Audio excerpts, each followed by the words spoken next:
Friday. It's Friday. Friday.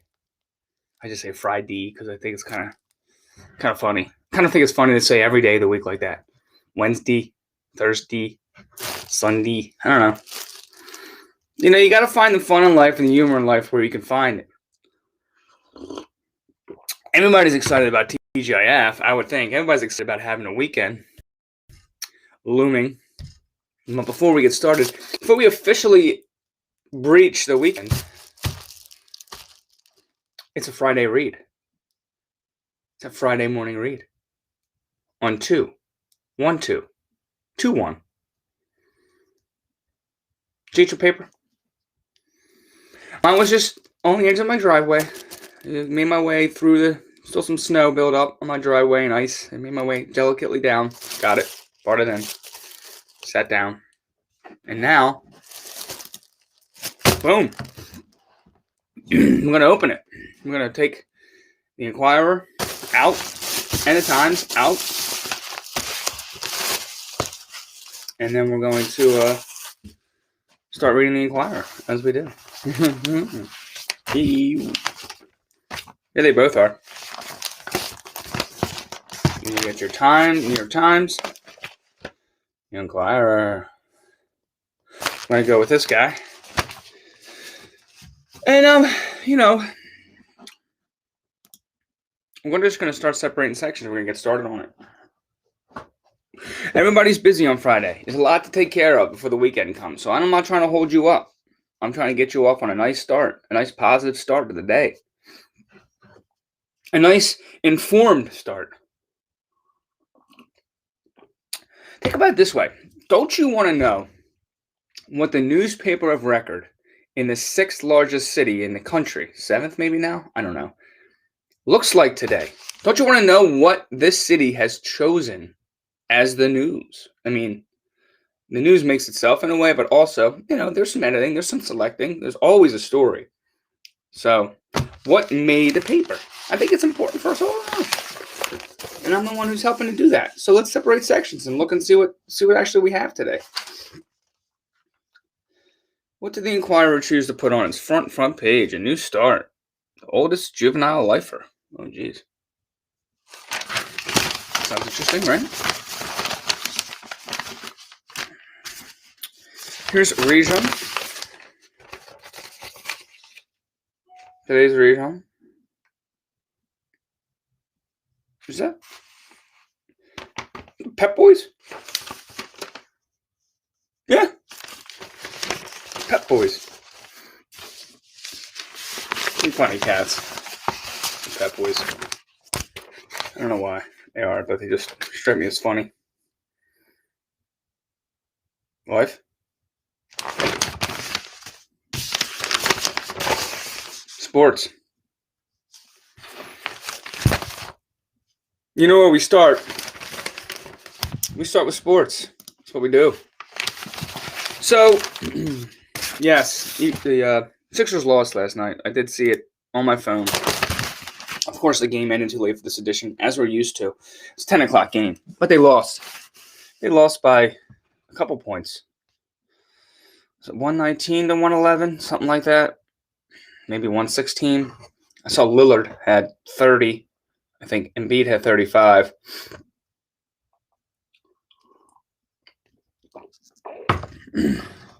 I didn't watch any of the game.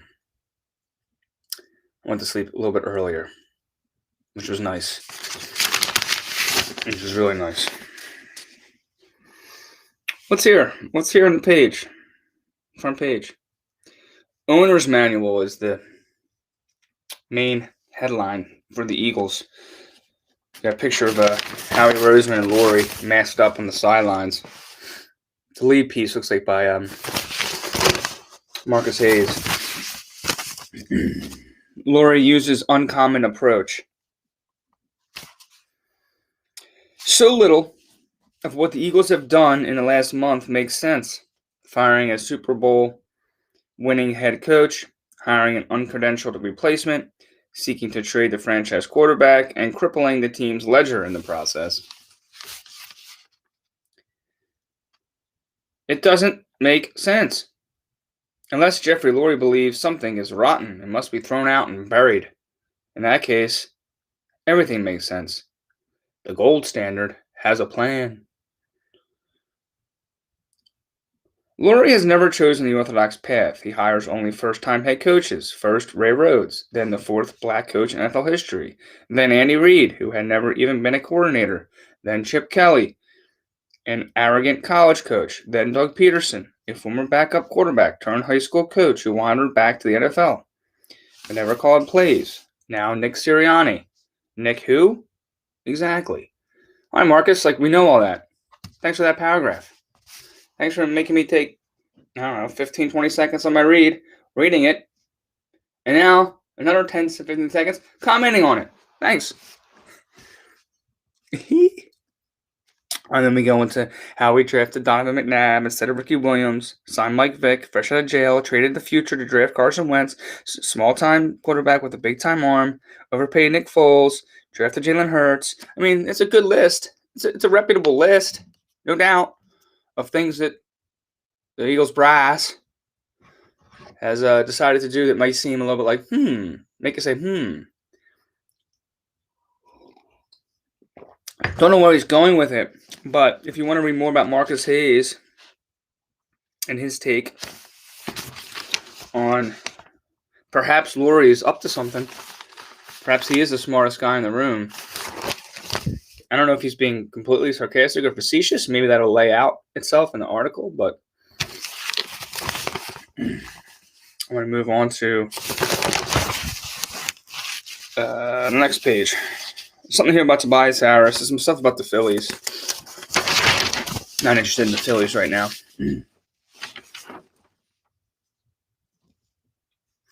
Looks like Gritty. We all know Gritty, right? It looks like Gritty showed up. Try to bring some good spirits and hope to a gentleman that was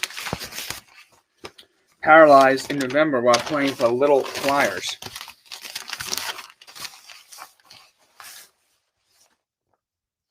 There he is.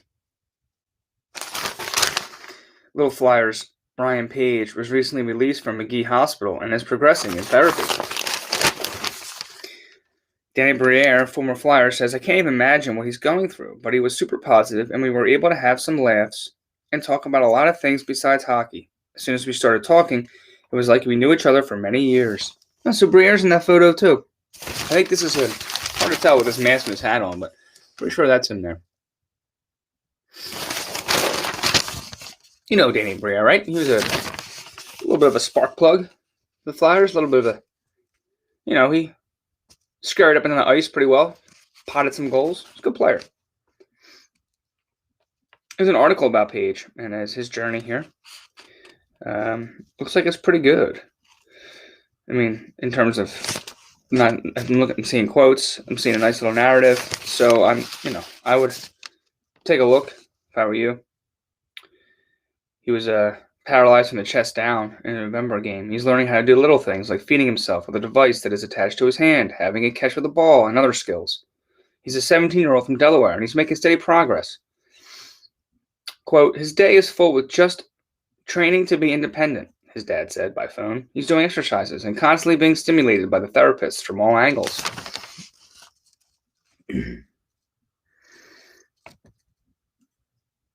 The Flyers had a plan to have Brian and his family as guests at their May 4th game against the Penguins at Wells Fargo Center. Page, he was injured in a game in Trenton on November 15th as he skated into the defensive zone and an opponent accidentally knocked him to the ice. Doctors later said he broke his C5 and C6 vertebrae and did damage to his C4 and C7. It's a dangerous sport. I mean,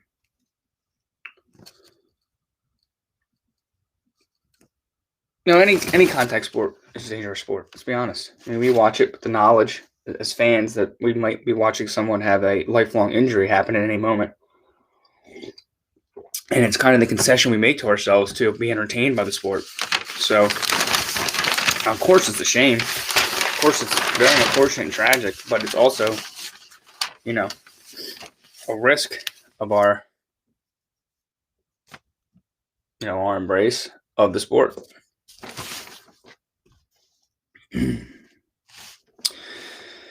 Jake Voracek added to the COVID protocol list. He joins, of course, Claude Giroux, Travis Samheim, and Justin Braun. And Morgan Frost. Embiid's third in the East in All-Star vote. Simmons is no longer among the top 10, though. He was in the 10th place when the first fan returns were released on February 4th. Tobias Harris is not among the conference's top 10 frontcourt vote getters for the second straight return. The fans are voting on this, so, you may have some trolls out there. That's the thing with having fans vote. You get the trolls. They're like, let's come together and vote for. Remember a few years ago, they put that hockey player in that was like a fourth liner. They put him in the All-Star game. And I remember years ago in Britain, they came up with Bodie McBoatface, which is just hysterical. But when you put a vote to the people to pick a name for a boat, or to pick a name or to pick people in the All-Star game, you're going to have people that say, let's come together and game the system a little bit here and make a little joke. Let's put forth Bodie McBoatface. So, we'll see.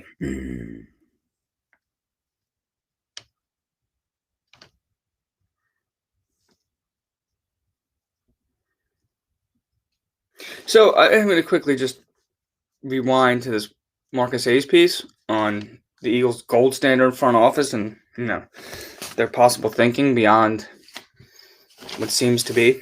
He lays out three pieces of the strategy. Fire the coach, hire young and smart, trade Wentz. And under trade Wentz, he says, Lurie despises disharmony. He hates tension. If Wentz doesn't want to be in Philly, Lurie wouldn't want him to be here. He won't care if it costs him $34 million against the 21 salary cap. He won't care at all if all he gets is a bag of hammers in return. Lurie famously called Wentz fixable on the day he fired Peterson, but that's what used car salesmen say about the cars that won't start. Ooh. All right. There's standings. Sixers now 18-8 after the loss to Trailblazers, who are now where you at, Portland? It's 14-10. Any games tonight? No, the Flyers are postponed. All the way through tonight's game against New Jersey, postponed. Saturday's game against New Jersey, postponed. Sunday's game against the Rangers, postponed. Jeez. What is the NHL doing about this? You have to come up with a different plan. I mean, remember a couple of weeks ago, or whenever it was, days ago, we read the NHL was actually going to make people be spaced apart in locker rooms and have their meetings over Zoom now. I hope they're doing more than just what they should have been doing. I hope they come up with a new plan or an advanced plan. There's just a lot of people, a lot of games being affected right now in the National Hockey League. I mean, they're not going to play again until the 18th. Fly guys. Oh.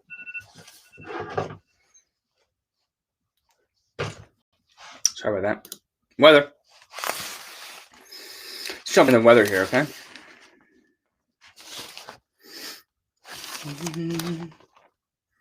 You got high 30 today. Partly sunny. Whoa, sorry about that. Oh, man, more snow, huh? Saturday, a little snow and sleet. Is that Tuesday? More snow on Tuesday, 34? Now you look at that stretch, right? Look at that stretch. No sun. There's no sun images until Wednesday. And even that's got clouds. And Saturday, clouds. I need that bright sun. You need to be able to go out and be like, ooh. Now we're dealing with clouds, and icicles, snow showers, freezing rain. Sunset today, 5:34. It bumped up 2 minutes. Yesterday it was 32. All right. Through the sports section today. Now we're gonna do life. You okay with life? Can you manage life? Can you get through the life section? Or can you just get through life? Let's start with the newspaper, and then we'll just talk about the more existential question of, can we get through life? And how?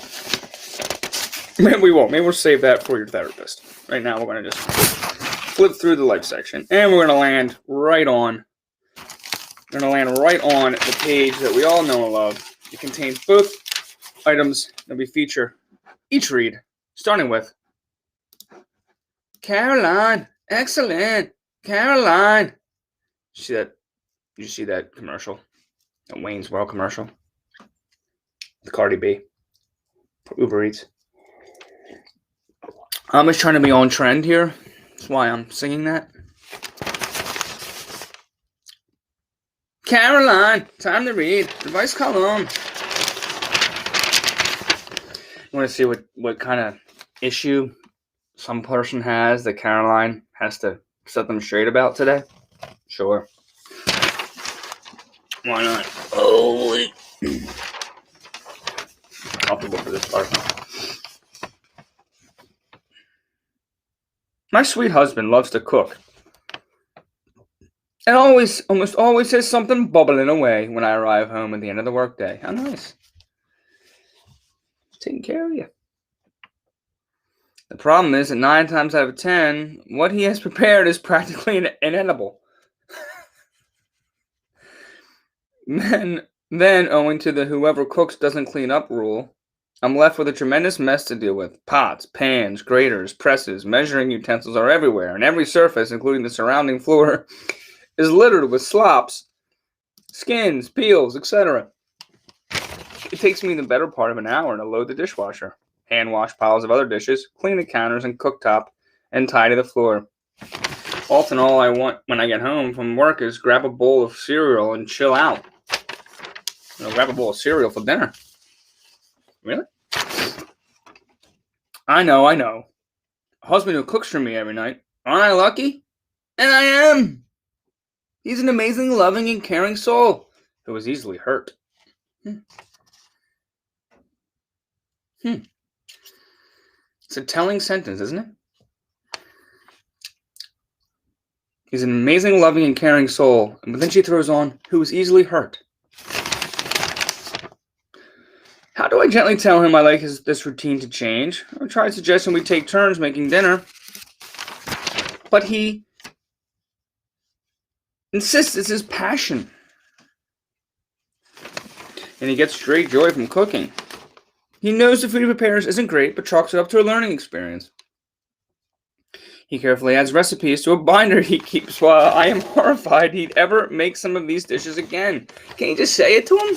Can you be like, hey, hubby, I really appreciate your passion, your efforts here, but your meals taste like trash. We need to clean this up. Like, not the mess you make, but like this whole situation of you making meals that taste like garbage. We have a healthy marriage and communicate easily and freely. It doesn't seem like you do communicate easily and freely if you just can't tell them, hey, can you make something else tonight? Let me look at that binder you have. Nope. Okay. This one topic, however, seems to be especially touchy for him, and I'm truly at a loss on how to broach it. I wish that was the only... if that was the problem that you have in your life, is that my husband makes bad dinners. Whew. It's a blessing. Carolyn says, you are lucky for another entirely different reason. You can address the bigger of your problems without having to touch the third rail of his cooking skill problem. You love that he loves cooking. No, really, you do. But you don't love being on the hook for a long hour of cleanup after a long day of work. You can say this verbatim because it doesn't put his chef feelings in play. Ask him for relief in the form of, let's say, dishes every second or third night versus nightly. You can present this to him in the most lovingly loving way as a choice between two options. For him to cook fewer nights or do the dishes on more nights. The I cook, you clean rule is about fair distribution of chores. If he's going to frame this as his passion, then the math changes. The work of cleaning up after his hobby wouldn't evolve to you if he sculpted or gardened or tinkered with cars. Nice. since you died on the results, you can say you'll sign on for some cleanup, but not all. That's the specific answer. The general one, don't be afraid to have this out in your usual maritally healthy way. Just keep your opinion of his cooking completely, utterly, and meticulously out of it. It's a separate issue, for one. Feelings will only bring pain and distraction to a straight-up fairness problem, and it's the kind thing to do. Not to mention, smart. All this practice can make perfect cooking techniques, eventually, and you just don't want even justified skepticism to stand in the way of that. Maybe you can suggest some favorite recipes for him to try? No, Carol, that was a little bit of wishy-washy for me. I'd rather you had said, given more of a chop to the situation, more of a definitive, hey,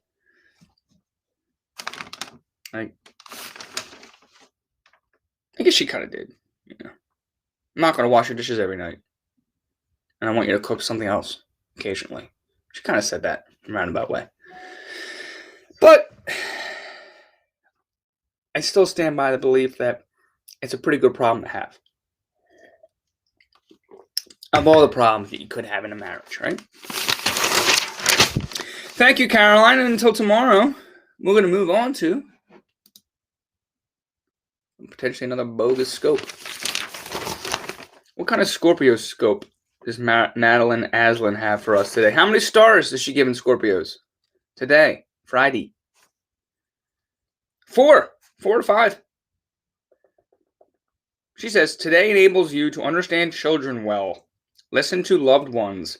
Friendships move to a deeper level. Others will offer needed emotional support.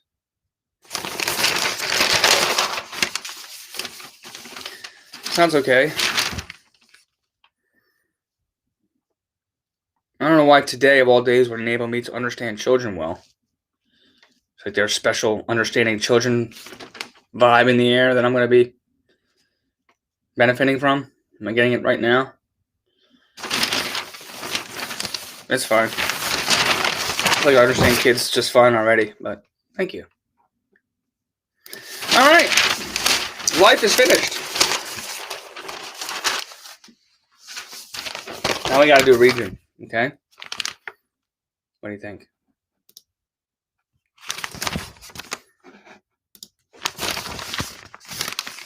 This is Pep Boy's picture again.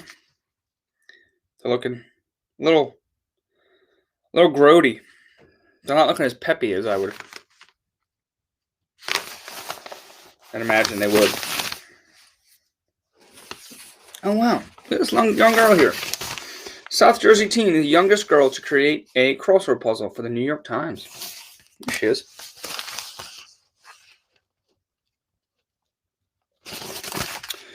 Her name could one day be a clue. Who is the youngest female crossword puzzle constructor published in the New York Times? Soleil, Saint Cyr. 17. A South Jersey high school student made history this month when her puzzle was selected for Black History Month. Her work began a week of 6 puzzles that were created by Black constructors. Although she has been solving puzzles for years, she began learning how to make them only last summer, partly to fill idle time due to the pandemic. She was stunned when her work caught the eye of the Times editor and eventually was published February 1st. Quote, I was really excited. It was surreal, said Saint Cyr. It's S-A-I-N-T, Saint-S-Y-C-Y-R, Sir. It's her last name. I'm a senior at the prestigious Lawrenceville School near Princeton. I thought it could be a possibility. You can only hope the New York Times will like it. Her puzzle was selected in part because it was fresh and hip, said Wina Liu, an associate puzzle editor at the Times. Saint Cyr included current events, pop culture, and clues like rapper Wiz Khalifa that appealed to a wider and more diverse audience, she said. It is an excellent puzzle by any standard, but it is all the more amazing that someone so young made it, said Liu. She really made a beautiful puzzle. Hey, good job. great. I'm going to go look it up. Go look it up and see if I can find her puzzle. Not right now. But right now I'm reading the newspaper. I'm going to stay on task here. But afterwards, I'll check it out. All right, William Hite, he says, hey, Superintendent of Philadelphia School District, he says, hey, it's safe to reopen. A CHOP doctor supports in-person instruction, and mediation continues. Superintendent William R. Hite on Thursday doubled down on his assertion that Philadelphia public schools are safe for children to return to in-person learning on February 22nd. Quote, I can confidently say that our schools are ready to open with the proper safety protocols in place, Hite said. The time for reopening is now. The district is in a standoff with its teachers union, which has directed teachers not to report to school buildings because of COVID-19 related safety concerns.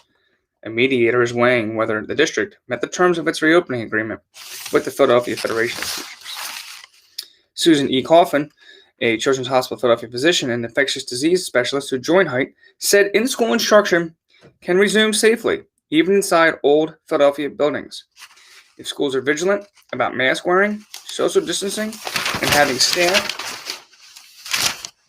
and students stay home if they're feeling ill or have known exposures to COVID-19. Quote, it is possible to have an in-person education during this period, Coffin said. I think actually we're entering a moment when it's more possible than ever. Get the kids back into school. Please. Please. Do it. It's going to be a year. It's going to be a year in about a month since they were out. Come on.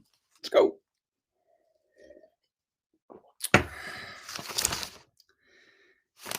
Top of the fold. About gun violence. Rose's lockdown took hold. Study found city shootings jumped from 25 a week before the pandemic to 46 after restrictions were set.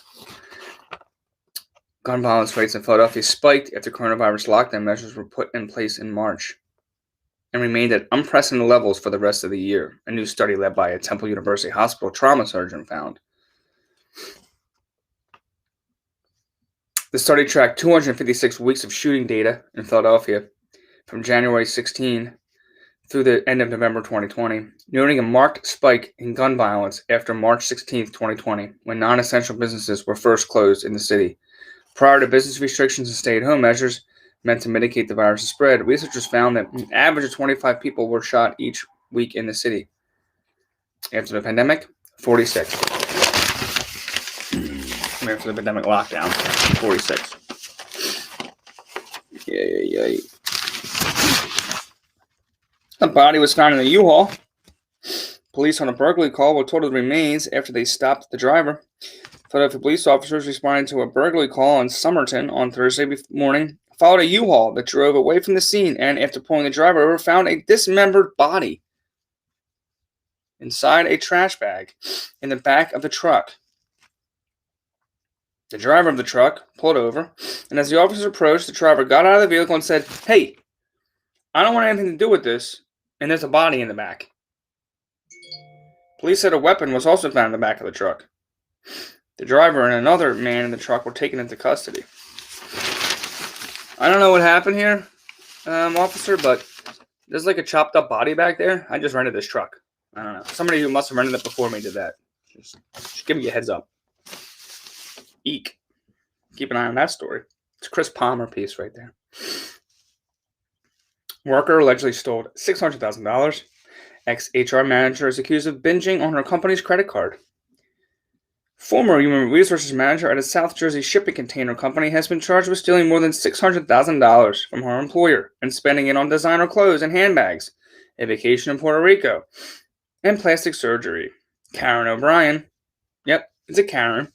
It's a Karen. Karen O'Brien, 41, of Maple Shade, allegedly stole the money while working for the Cinnamon-based Seabox, Inc., which specializes in the design and manufacturing of shipping and storage containers. Whoa. When she was arrested on Wednesday, listen to this. She was carrying $30,000 in cash on her person at the time. Think about that. $30,000 in cash. That's when you start thinking, like, as you've been kind of scamming your company for so long, you start thinking, like, I'm not going to get caught. This is cake. So I'm just going to carry like 30 G's in my back pocket here. Roll it up, no rubber band. Nobody's going to stop me. Nobody's going to know. It's just 30,000. There's a story here also about the dreadlock. A return to the dreadlock story about the wrestler from a few years back, 2018, who was told to cut his hair, or had to cut his hair right there on the mat. If you remember that haunting image in a way, of a video in a way, of a person having to cut this young high school kid's hair so he could wrestle. It looks like the ref who ordered that his hair be cut per his interpretation of the rules of the league. He's alleging, Alan Maloney, that the New Jersey State Interscholastic Athletic Association defamed him when it suspended him and is seeking damages. He cited an income loss of $100,000. Here he is. If you want to revisit that story, not Larry Flint, not the porn king. I'm going to skip over here. I'm talking about this guy.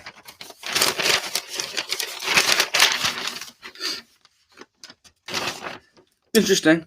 He's he contends that the NJSIAA failed to follow due process when it disciplined him in September 2019. He made international headlines during the incident involving Andrew Johnson, when he had told him to have several inches of his dreadlocks cut after Maloney said he could not compete without a hair covering that met regulation standards. All right, so we're going to move on to OBITS now, after we got past that little piece. Let's take a quick look at some of these people, okay? There's a Friday OBIT section.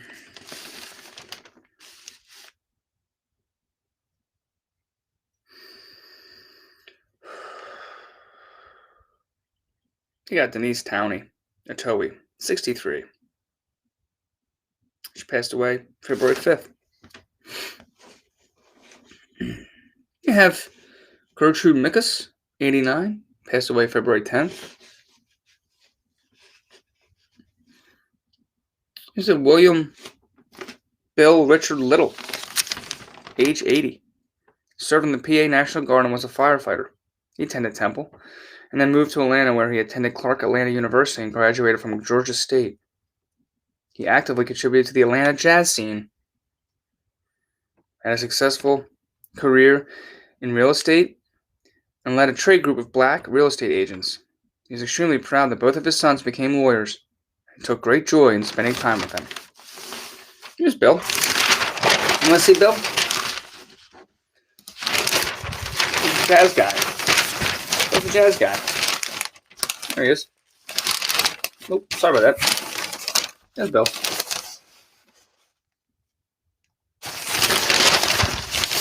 Rest in peace, Bill. All right. We got a 90-year-old here. We got a 895-year-old here. We have a couple older folks in 87. Grace Collins, 92. Phyllis Lynn. We have 67. Catherine Loftus, who I think we already just talked about. No, we talked about Denise. Captain Loftus. She passed away with her family by her side, which is great.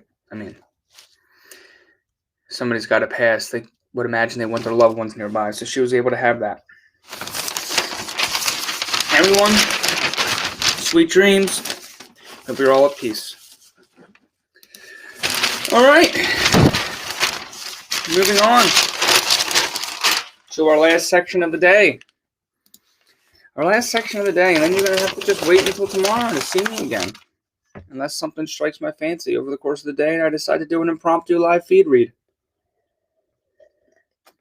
A live feed read. I'm going to do front section now, he said, right?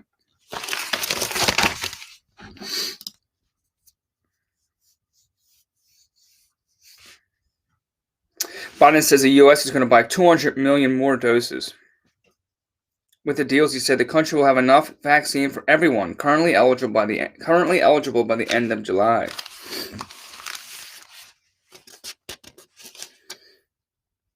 All right, so this article about the oldest juvenile lifer we saw in the beginning is about Joe Ligon, Ligon, who'd been in prison since 1953 when he was 15. Now he begins life on the outside at age 83. Quote, I'm looking at all the tall buildings. This is all new to me. This never existed. Oh my gosh. This is going to be a powerful story, I feel like. Got to sneeze, trying to fight it off.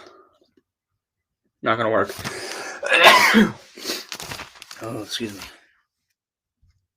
Let me just read the first paragraph here. Samantha Melamed, she's the writer. Leaving the state correctional institution Phoenix in Montgomery County on Thursday morning, his white hair peeking out below his prison-issued hat, Joe Ligon, was accompanied by a dozen large file boxes. That's about 10 more boxes than regulations normally permit. I'm a special guy, Ligon explained. It's a privilege earned over 68 years as the oldest and longest-serving juvenile lifer in the country. He's been in prison since 1953, when he was just 15. Why? Why has he been in jail for so long? He received his term for taking part in a spree of robbery and assaults in which 2 people died. Ligon admits participating in the crime with a group of drunk teens, but denies killing anyone. Quote, I guess you accumulate a lot of stuff in 68 years, said Bradley Bridge, a lawyer with the Defender Association of Philly, who's represented Ligon since 2006.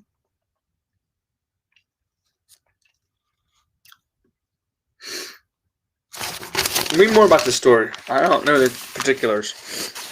But it seems crazy that, of course, 2 people died. It's terrible. He should be punished to some degree, but he was 15. I need to read more about this. But right now, I'm going to try to keep getting through the... Bruce, the boss, as people call him. I can't stand the guy, but that's just me. I've never been a fan of Bruce Springsteen. I've said it for years. I continue to say it. I think his music is cheesy. Ooh, I'm gonna get wrecked for that, right? From the Bruce fans out there. You heard, I'll say it again. I think his music's kind of cheesy. He refused a breath test before his arrest, the document says. He's arrested on suspicion of drunken driving in a New Jersey park in November. He told a park officer he had done 2 shots in the previous 20 minutes, but wanted to take a breath test. The officer wrote that Springsteen smelled strongly of alcohol and had glassy eyes, and there was a bottle of Patron tequila that was completely empty. He described Springsteen as, quote, visibly swaying back and forth during a field sobriety test and said he declined to provide a sample on the initial breath test. Springsteen, quote, took 45 steps during the walk and turn instead of the instructed 18. Not really bossy, is it? Maybe it is bossy. He's like, yo, I'm the boss. I tell you what goes. All right.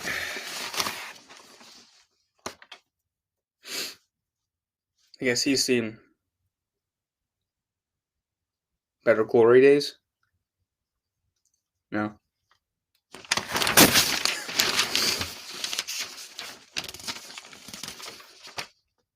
Whoa!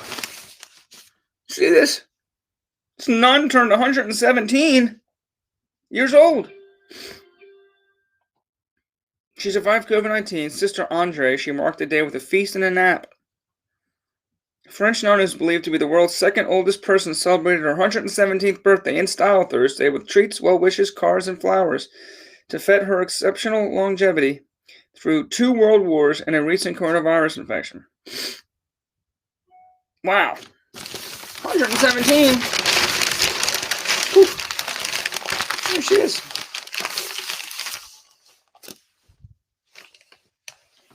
There she goes.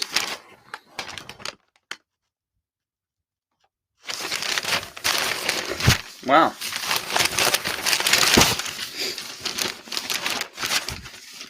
Congratulations. Making it that long.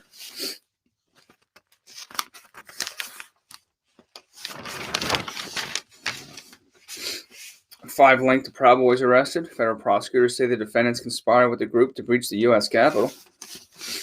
U.S. prosecutors allege that 5 people working with the Proud Boys from Kansas City and other unnamed individuals to breach the U.S. Capitol on January 6, unsealing charges Thursday in one of the largest co-defendant cases yet brought in an investigation that has charged more than 200.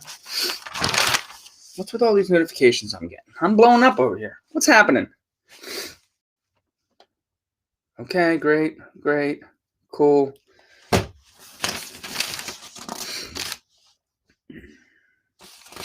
Business Inset, new jobless claims fall slightly to 793,000, although layoffs are still high. Nearly 10 million jobs have been lost during the pandemic.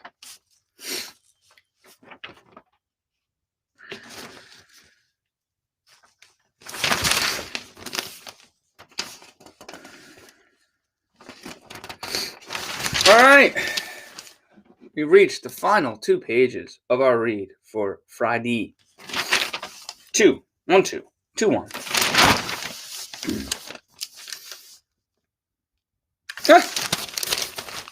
Nice editorial cartoon, kind of sums up my faults in a way.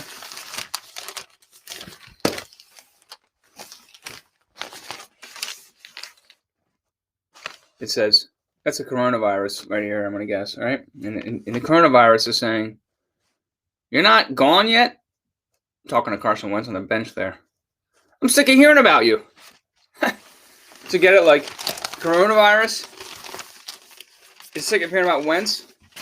Like, it's like kind of ironic because, like, Wentz could be saying the same thing to the coronavirus. You know, like, that's the joke. That's clever, Rob Torno.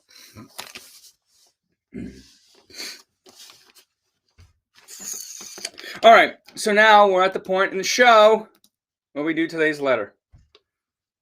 It's a relatively new feature that I've dreamed up, where I read through the names, the people that got published today from the regular folks in the world, and I choose one, and we read it. And sometimes a bonus question occurs to me, or a bonus letter. I read that too, but we'll see if that happens today. From Joe Senzi, Philadelphia, smokescreen for judicial gerrymandering. From Beverly Hahn, Bluebell, overseeing cyber school funds. From Ken Leftowitz, Medford, Mahomes' performance vindicates Wentz. Ooh. And from Patrick J. Hagan and Armour, cartoon captures true colors in black and white. You know, we're going to go with Mr. Lefkowitz here. How does Mahomes' performance, according to this gentleman, vindicate Carson?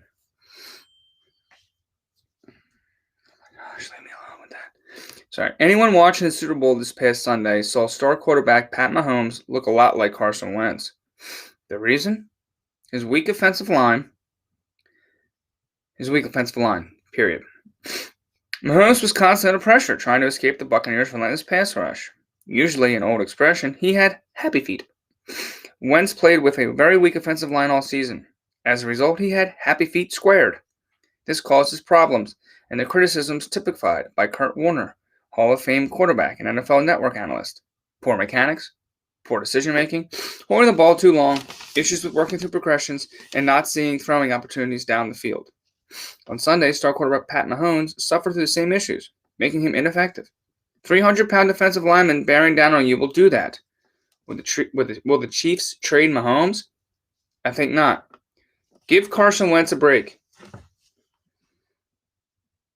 He's been given a lot of breaks, Ken. A whole lot. So, I'm going to just move on from that stance. Gotta do a bonus question. I mean, I keep saying bonus question because I keep thinking about CAROLYN's article. Sometimes we do a bonus advice column because she's got like a couple questions. It's not a bonus question. It's a bonus letter. And it's going to be the one from Beverly about cyber charters. Republicans portray themselves as government penny pinchers, yet Pennsylvania's Republican-controlled legislature has for decades permitted cyber charter schools to receive the same funds per pupil as students who attend brick-and-mortar schools. Since the cybers have no physical plant nor bodies to maintain, wouldn't it be prudent to find out where this extra money has gone? Yes, it would be, Beverly. As highlighted in an op-ed, which I think we read together, this overpayment has involved hundreds of millions of taxpayer dollars, but accountability is lacking. The solution to the situation is not complicated. Reform the law involving cyber charter schools so that they will be obligated to show their expenses, then be paid for those that are reasonable. Kind of like public schools when we have to pass a budget, or any sort of public entity that's funded by taxpayer dollars. They got to show where they're spending the money. They got to get audited. Here's where it's going. Oh, what? Wait. That's a lot of expenses for that. You're not going to, that doesn't add up. Take that money back. That'd be great. Makes sense. It's completely obvious. Doing that would help ease the squeeze on local taxpayers while allowing Republicans to truly wear the mantle of fiscal conservatism that they claim.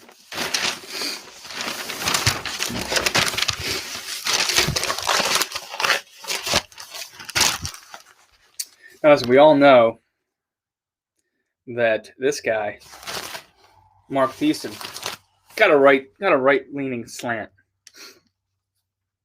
Definitely conservative bent. He's a twice-weekly columnist for the Washington Post on foreign and domestic policy. He is a fellow at the American Enterprise Institute and a former chief speechwriter for President George W. Bush. So just to underscore, he's a right-wing guy, which is fine. I like all positions in the paper. I want to read them all. I want to understand all angles. But he's definitely saying, hey, Biden, either you follow the science or you follow the teachers' unions. So he's taking a stance here on, which it sounds like upon the headline, all this time we've been wearing masks. We've been following the science. If we're going to keep it up, that's the stance. If that's the game plan, these teachers' unions, you may want to stop listening to them so closely and follow the science. We're just a few weeks into Joe Biden's presidency, and already the broken promises are piling up. Biden made two big pledges in his campaign. The first was that he would unite the country and bring Republicans and Democrats together on Capitol Hill. Already he has broken that promise, rejecting an offer from 10 Republican senators to work with him on a filibuster-proof bipartisan COVID-19 relief package. His second big promise was that he would listen to scientists and heed their advice, not silence them. But when his hand-picked director of the Centers for Disease Control and Prevention, Rochelle Walensky, said last week that, quote, schools can safely open, and, quote, vaccination of teachers is not a prerequisite for the safe reopening of schools, the Biden White House slapped her down, and Press Secretary Jen Psaki insisting that Walensky was speaking in her, quote, personal capacity. No, she wasn't. Walensky was speaking in her capacity as a government scientist during an official briefing in the White House of the White House COVID-19 response team.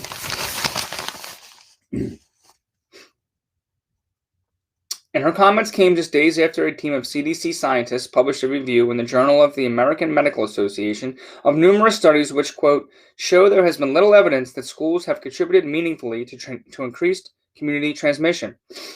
Indeed, the CDC researchers pointed out that one study of 17 Wisconsin schools found that after taking basic mitigation measures, quote, COVID-19 incidence was lower in schools than in the community. According to data compiled by Brown University economics professor Emily Oster in the last 2 weeks of January, the COVID-19 case rate among students attending in-person school was just 0.45% and 0.88% among staff, compared with the community case rate of 10.57% during the same period. The fact is, there is no scientific evidence to support continued school closures. Quite the opposite. Evidence is piling up that such closures are doing irreparable harm to children. A new study by professors from Yale, Northwestern, and Penn in the University of Amsterdam finds that, quote, 1 year of school closures will cost ninth graders in the poorest communities a 25% decrease in their post-educational earning potential. McKinsey & Company estimates that the average student could lose between $61,000 and $82,000 in lifetime earnings solely due to learning losses. There's more here. There's a lot more here, of course. The article goes for another full 2 columns if you want to read more about it. But I think just what I kind of covered there is a pretty big message, pretty heavy message in and of itself. Truly, though, if we're going to follow the science, if we're going to, as Dems, as Democrats, harp on the importance of listening to scientists in the medical community to take action with our other public entities and how we operate them in this pandemic, then we got to do it right now and say, okay, it's safer in school, according to the scientists, and our kids are falling behind, according to the studies. We were following them before, making decisions about how to get through this pandemic. We got to follow them now. And lastly, you got a pro and con op-ed. Residents have the right for representation. And recent moves, nothing but a power grab, trying to debate the question of whether Washington, D.C. should be granted statehood. Yes, Janice Armstrong. No, Zach Smith. And then there's a little bit of a, I don't know what this is, but in case you're not sure, you need some tips on how to handle yourself in a Philly snowstorm. Not sure if that's like a kind of a tongue-in-cheek piece.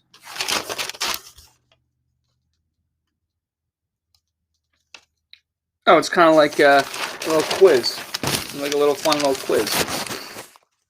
Question 1, the sky's gray, but not ominously so, and there's still time to go shopping for supplies. What should one purchase? A, salt, a natural enemy of ice, for sprinkling on steps and sidewalks. B, eggs, bread, pork roll, scrapple, bacon, pre-cooked chicken, and a bag of lettuce, for appearance's sake. Okay, a little tongue-in-cheek. C, wine, beer, liquor, maybe some of that whiskey that tastes like maple syrup. D, all the above. Answer, according to Patrick Rappa, who wrote this piece. He's a freelance writer living in Philly. D, even though you'll probably be snowbound for like a day at most, it's wise to stock up. You've always wanted to try that maple whiskey. And alone on a dreary winter's afternoon seems like the least embarrassing way. He's got some other fun little questions here, like, wow, it's really coming down out there. Should you suit up and do some mid-storm shoveling or wait till the snow stops? A, do a bit now and a bit later, so neither round is too strenuous. You might even enjoy the task, fresh air, get your blood pumping, etc. B, what? You want to shovel now? It's literally like still snowing. Why do you want to shovel when it's still snowing? I don't understand you sometimes. C, doesn't matter. It's the same amount of snow, and you'll still have to shovel it, so yeah, your call. D, neither. Just stay real quiet, and maybe your neighbor will do it for you. Happens sometimes. That weirdo 2 doors down will be like, oh, I just enjoyed doing my own walk so much, I keep going. Thanks, you freak. Same time next storm? The answer, according to Mr. Rappa. Do whatever makes sense to you. C, if you've somehow survived the past year with any sort of moral code intact, great. I mean, what's even the point of doing that, the right thing right now?